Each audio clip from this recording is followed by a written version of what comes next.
வணக்கம் நண்பர்களே, இந்த புத்தம் புதிய காணொலியில் உங்கள் அத்துணை பேரையும் சந்திப்பதில் மிக்க மகிழ்ச்சி கொள்கிறேன். இன்னைக்கு நம்ம பார்க்க போறது சனி பயிற்சி பலன்கள் 2025 வரிசையில நெக்ஸ்ட் இயர் வருகின்ற ஆண்டு மார்ச் 29 நடக்கக்கூடிய சனி பயிற்சியானது கும்பராசியில் இருக்கக்கூடிய சனி பகவான் பெயர்ந்து திருக்கணித பஞ்சாங்கப்படி மீனராசிக்கு பெயரவிருக்கிறார். இந்த பயிற்சியானது 12 ராசிகளுக்கு எப்படி இருக்கும் பார்க்கிற அந்த வரிசையில இன்னைக்கு நம்ம பார்க்க போறது கும்பராசி. இந்த வீடியோ எப்படி எடுத்துட்டு போறோம் அப்படின்னா, முதல்ல கும்பராசிக்கு இப்ப என்ன நடந்துட்டு இருக்குது, இந்த சனி பயிற்சி பலன்கள் மூலியமா எதை எதிர்பார்க்கலாம், எதை எதிர்பார்க்க கூடாது, என்னெல்லாம் பாசிட்டிவ்ஸ் இருக்கு, ஏதாவது பிரச்சனைகள் இருந்தா அதுக்கு தீர்வு என்ன செய்யணும், இந்த வகையில் நம்ம எடுத்துக்கணும். வாங்க வீடியோக்குள்ள போலாம். உங்களுக்கு நீங்க கும்பராசியா, உங்களுடைய நண்பர்கள், ஃப்ரெண்ட்ஸ், ஃபேமிலிஸ் அண்ட் ரிலேட்டிவ்ஸ்ல யாராவது கும்பராசி இருக்காங்களா? இந்த வீடியோவானது சத்தியமாக அவங்க பார்க்க வேண்டும், பார்த்தே ஆக வேண்டும். அவர்களுடைய வாழ்க்கையில் மிகப்பெரிய அளவில் மாற்றங்களை தரக்கூடிய அத்துணை செய்திகளும் நிறைந்த இந்த வீடியோவை அவங்களுக்கு ஃபார்வர்ட் பண்ணுங்க, ரொம்ப பிரயோஜனமாக இருக்கும். கும்பராசி காலபுருஷனுடைய 11ஆம் வீடு சனி பகவான் மூலத்திரிகோணஸ்தானம் அடையக்கூடிய வீட்டுல அவிட்ட நட்சத்திரம் 3ஆம் பாதத்தில் ஆரம்பிக்கிறது. செவ்வாயுடைய நட்சத்திரம் 3-4 செவ்வாய் நட்சத்திரம், அதுக்கு பிறகு சதய நட்சத்திரம், ராகுடைய நட்சத்திரம் 1, 2, 3, 4 பாதங்களும்.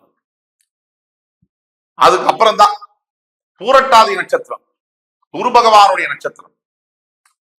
இப்போ 2 பாதங்கள் உடைப்பட்ட நட்சத்திரமாக செவ்வாய், 4 பாதங்கள் ராகு, 3 பாதங்கள் பூரட்டாதியில 1, 2, 3 பாதங்கள் முடிய உடைப்பட்ட நட்சத்திரம் குருவுடைய நட்சத்திரத்தும் இந்த கும்பராசியிலேயே. செவ்வாய், ராகு, குருவுடைய நட்சத்திரங்கள் சனி பகவானுடைய வீட்டுல.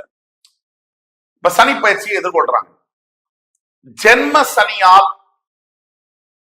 நான் சொல்லி புரியணுங்கிற அவசியம் இல்லை. கும்பராசி கடந்த ஜென்ம சனியினால 2.5 வருஷம் கும்பராசினியர்கள் பட்ட துன்பம் என்பது எல்லா விதமான துன்பங்களும், அதாவது பண பிரச்சனை, உடல் ரீதியான ஆரோக்கியம் பிரச்சனை, குழந்தைகளுக்கு தொந்தரவு, பிரிவு, உறவுகள்ல பிரிஞ்சு நொந்து போயாச்சு, தற்கொலை முயற்சிகள், மரணத்தை தொட்டுட்டு கிட்ட போய் இருந்துட்டு மறுபடியும் வந்தாச்சு, மரணங்கள், முக்கியமான மரணங்கள், வேலை இழப்பு, அவமானம், தேவையில்லை தகாத வார்த்தைகள், அசிங்கப்படுறது எதிரிகள் முன்னாடி, எல்லாம் பார்த்தாச்சு. என்ன மிச்சம்? இத்தனையும் பார்த்ததுக்கு அப்புறம் வாழ்க்கை நல்லா இருந்தா என்ன, இல்லைன்னா என்ன, அந்த நினைப்பு தப்பு. என்ன நடந்தாலும் இந்த வாழ்க்கை அப்படிங்கிற கேமை நம்ம ஆடிதான், இதுல மாற்றமே இருக்க முடியாது. கண்டிப்பா ஆடணும். என்ன நடந்தாலும் ஆடணும். கடைசி வரைக்கும் நம்ம பிளே பண்ணியே ஆகணும். இது நம்ம விருப்ப அப்பாற்பட்டு நம்ம இந்த வாழ்க்கைய நாளைக்கு என்ன நடக்குது நமக்கு தெரியாது. நமக்கான ரகசியங்கள் நாளையுடைய வெற்றியில் நமக்கு தெரியாது. மேபி இருக்கலாம் இன்னைக்கு உண்டான தோல்விக்கு காரணம் நாளையுடைய இமாலய வெற்றிக்கான காரணமா கூட இருக்கலாம். சரியா? அப்போ யார் ஒருத்தர் தோத்து போறாங்களோ அவங்களாலதான் ஜெயிக்க முடியும். இந்த நினைப்போடு இருக்கவங்க இந்த வீடியோவை பார்த்தா போதும். ஆக இந்த கும்பராசினியர்களுக்கு மிகப்பெரிய ஒரு நல்ல காலம் என்பது ஆரம்பிக்க போகிறது. இதுதான் உண்மை. உங்கள் ஜென்மராசியிலிருந்து வந்த சனி பகவான் உங்களுக்கு பாத சனியாக மாறப்போகிறார். 7.5 சனியில, அதாவது நான் சொன்ன மாதிரி படாத கஷ்டங்கள். முதல்ல உங்களுக்கு இந்த கடந்த 2.5 வருஷமா மனசு சரியா இருக்காது, மூளை சரியா வேலை செய்யாது, ஏதோ ஒரு சஞ்சலம், பயம், ஒரு பதட்டம், முடிவெடுக்கக்கூடிய ஒரு நடுக்கம், உறவுகள் எல்லாம் காலி, சின்ன விதமா போய் எல்லாம் போச்சு, இதெல்லாம் மறந்துருது. ஸ்டார்ட் அஃப்ரெஷ் பட்டனை, ரீஸ்டார்ட் பட்டன் அமுத்துங்க, கம்ப்யூட்டர்ல அமுத்துற மாதிரி. கண்டிப்பா இந்த வரக்கூடிய எதிர்காலமானது அடுத்த 20 ஆண்டு காலத்திற்கு உங்களுக்கு அப்படிப்பட்ட எதிர்காலத்தை தரக்கூடிய அளவுல சனி பகவான் வேலை செய்யும். உங்களுடைய ராசிநாதன் முதல்ல சனி பகவான் உங்களுக்கு என்னெல்லாம் கொண்டு வர போறார் அப்படின்னா, புத்துணர்ச்சியும் தைரியமும் உங்களை அறியாம வரும். மனசுல ஒரு தெளிவு வரும். உங்கள் சந்திரன் உங்க ராசியிலிருந்து அவர் மைண்ட்ல இருந்து விட்டுட்டு போறாரு, உங்களுக்கு ஒரு தெளிவு பிறகு அடுத்து என்ன செய்யலாம், எதை செய்யக்கூடாதுங்கிற ஒரு யுக்தியை நீங்க கையாள முடியும். இது 1. 2, முக்கியமா பணம் சம்பந்தப்பட்ட பிரச்சனைகள் விலகும். அதே மாதிரி கணவன் மனைவி பிரிவு என்பது ஒன்று சேரும்.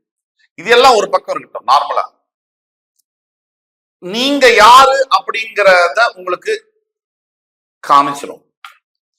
இப்போ சனி பகவான் கொடுத்த அனுபவத்திலே பாதி காமிச்சிருச்சு. நீங்க யாரு, உங்களுக்குள்ள என்ன திறமை இருக்கு அப்படிங்கிறத உணர வச்சு உங்களை ஜெயிக்க வைக்கக்கூடிய அந்த பீரியட்லயே அது ஆரம்ப புள்ளியில தான் நீங்க இருக்கீங்க. இதெல்லாம் நடக்கும். அதே மாதிரி உங்களுடைய ப்ராப்பர்ட்டி ரிலேட்டட் இஷ்யூஸ் இருக்குன்னா, வெகு நாட்களாக கேஸ் கோர்ட்ல நடந்துட்டு இருக்குன்னா உங்களுக்கு ஃபேவரபிளா இருக்கும். உங்களை விட்டு பிரிந்து போன உறவுகள் யாராக இருந்தாலும் தன்னிச்சையாக அவர்களே மன்னிப்பு கேட்டு உங்களை வந்து சேருவார்கள், காலில் சரணடைவார்கள். உங்கள் எதிரிகள் உங்களை கண்டு அஞ்சுவார்கள், பயப்படுவார்கள். அந்த காலம் வரப்போகிறது, ஆரம்பிச்சிருச்சு. நல்ல வேலை மாற்றங்களுக்காக காத்து கொண்டிருக்கக்கூடிய அனைத்து கும்பராசினியர்களுக்கும் இதுதான் கோல்டன் பீரியட். ஜாப் சேஞ்ச் நடக்கும், நல்ல வேலையில போய் உட்காருவீங்க. அப்ராட் சம்பந்தப்பட்ட எல்லா விஷயமும் சக்சஸ்ஃபுல்லா அமையும். நீங்க கவனமாக இருக்கக்கூடியது ஒரே ஒரு விஷயத்தான், உங்க 2ஆம் வீட்டுக்கு சனி போறாரு. அதாவது தனம், வாக்கு, குடும்பம்.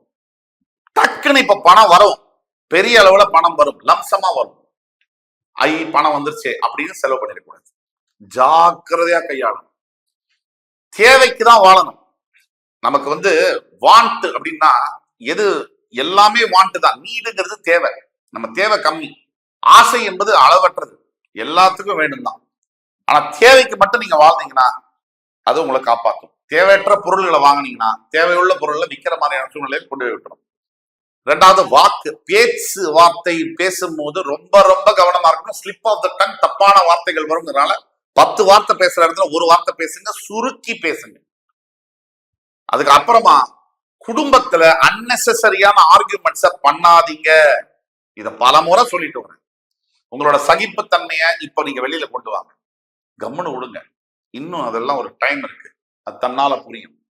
இப்ப நியாயம் பேசி, நியாயத்தை பேசி ஜெயிக்கக்கூடிய காலம் இல்ல, சாதுரியமா இருந்து பேசாம இருந்து ஜெயிக்கக்கூடிய காலம். இந்த வித்தியாசத்தை நீங்க புரிஞ்சுக்கோங்க. 2, உங்களுடைய ராசியிலிருந்து பெயர்ந்து 2ஆம் இடத்துக்கு போகக்கூடிய சனி பகவான் தன்னுடைய 3ஆம் பார்வையாளர் உங்களுடைய 5ஆம் இடம் என்று சொல்லக்கூடிய பஞ்சமஸ்தானத்தை பார்க்க போகிறார். இதனால குழந்தைகளுக்கு சில பிரச்சனைகள் வரக்கூடும். குழந்தைகள் மூலியமாக உங்களுக்கு சில பிரச்சனைகள் வரலாம். அவர் தன்னுடைய சமசப்தம 7ஆம் பார்வையாளர் உங்களுடைய 8ஆம் இடத்தை பார்ப்பதனால சில தேவையில்லாத உடல் உபாதைகள், சிறு விபத்துகள் ஏற்படலாம், ஜாகிரதையாக இருக்க வேண்டும். தன்னுடைய 10ஆம் பார்வையாளர் உங்களுடைய 11ஆம் இடம் என்று சொல்லக்கூடிய தனுசு ராசியை பார்க்க போவதனால உங்களுடைய தொழில் செய்யக்கூடிய இடத்துல சில இன்கிரிமெண்ட்ஸ் தடப்பட்டு போகலாம், சில கொஞ்சம் தாமதமாகலாம். தடப்பட்டு போகாது, தாமதமாகலாம். இதெல்லாம் நடக்கும். ஆனா ஒட்டு மொத்தத்துல மகரத்துக்கு நான் எப்படி பலன் சொல்லியிருந்தேனோ அதற்கு சற்றும் சளைக்காத அளவில் கும்பராசிக்கு இந்த சனிப்பயிற்சியானது ஒரு விடுதலையை கொடுக்கும், ஒரு ரிலீவ்டு ஃபீலிங், ஒரு எதையோ பிடிச்சு நம்மளை கெட்டதெல்லாம் விட்டு போன மாதிரியான ஒரு ஃபீலிங்கை கொடுக்கும். இதுல எல்லளவும் சந்தேகம் தேவையில்லை. இதுக்கான தீர்வுகள் என்ன? முதல் எல்லாருக்கும் சொல்லக்கூடிய தீர்வு சனி பகவானுடைய காயத்ரி மந்திரம், ஓம் காகத்வஜாய வித்மஹி கட்கஹஸ்தாய தீமஹி தன்னோ மந்த பிரச்சோதயா. இந்த மந்திரத்தை தினமும் 21 முறை மினிமம் சொல்லணும். ஈஸ்வர ஆலயங்கள்ல ஒவ்வொரு பிரதோஷம் தோறும் தான தர்மங்களை செய்ய வேண்டும். கருநீல வஸ்திரத்தை தானம் செய்ய வேண்டும். 3வது காண பைரவர் என்று சொல்லக்கூடிய திருநாய்களுக்கு நீங்கள் உணவு, நீர் போன்றவற்றை அளிக்கும் பொழுது உங்களுடைய வாழ்க்கையில கெட்டதெல்லாம் விலகி நல்லது நடக்கும். முதல்ல நல்லது நடக்கணுங்க எண்ணம் நமக்கு வேணுங்க. நல்லதை நாம நினைக்கணும், முதல்ல நல்லதை பேசணும், நல்லதை செய்யணும். தன்னால நல்லது நமக்கு நடக்கும். காலமும் கூடி வருது, நல்லதே உங்களுக்கு நடக்கும். என் உயிரினும் மேலான கும்பராசி நேயர்களே, மறுபடியும் உங்கள் எல்லோரையும் சந்திக்கும் வரை உங்களிடமிருந்து விடைபெறுவது உங்கள் சுபாஷ் பாலகிருஷ்ணன். நன்றி, வணக்கம், வாழ்க வளமுடன்.